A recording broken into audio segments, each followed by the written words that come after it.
Balancing work and family is one of the most important of all considerations in the way you organize your time and your life. And we start off with this critical principle.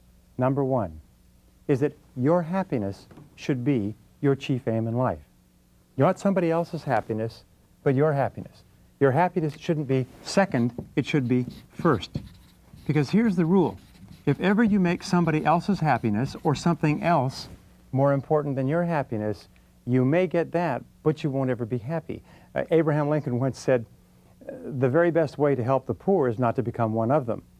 The very kindest thing that you can do for other people is to be happy yourself. And this brings us to point number two. Point number two is fully 85% of your happiness comes from your relationships with other people.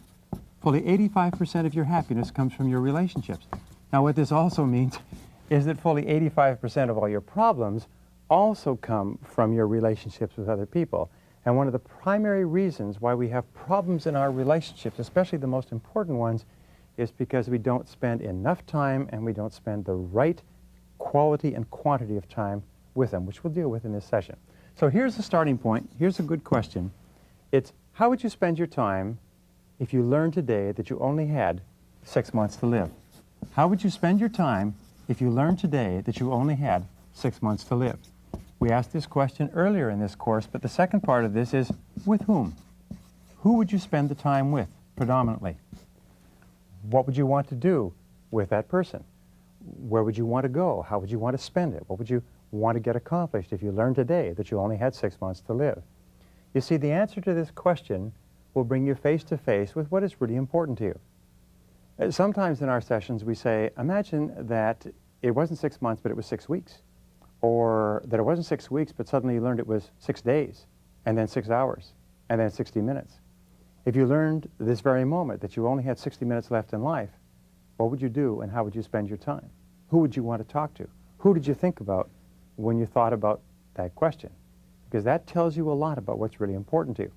And this brings us to number 4, which is one of two of the most famous of Greek sayings. The first one is moderation in all things.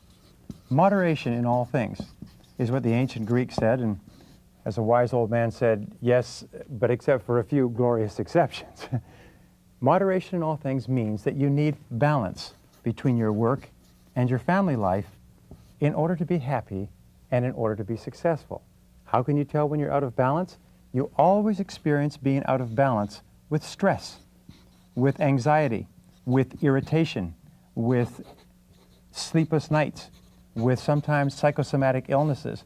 Whenever you're out of balance in your life, you begin to feel it, and it begins to manifest itself in your relationships with other people. So the starting point of getting your life into balance, number 5, is to begin with your values.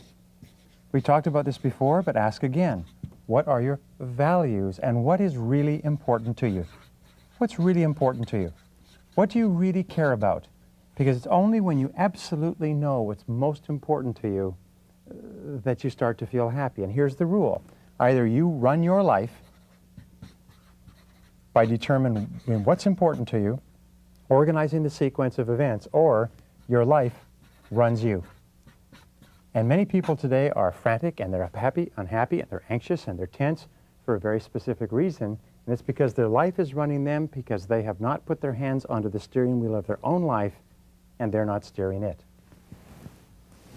An important part of balance is for you to describe what is called the ideal end result, your ideal vision, or what we say, your ideal lifestyle. What is your ideal lifestyle? If you could live any kind of life that you wanted, what would it be? What would it include? What ingredients would make you the most happy? What ingredients would make you the most happy? Answering this question enables you to do what we call gap analysis. Gap analysis is where you look at your life today, and you look at your life as it would be if it were perfect. And you look at the differences between where you are and where you want to be, and you ask yourself, what changes would you have to make to begin to create your ideal life, especially with regard to the most important people in your life? It's astonishing, but most people spend 50% of their time, according to the statistics, time and motion, videotape of workplaces. They spend 50% of their time doing non-work related activities while they're in the office or at their place of work.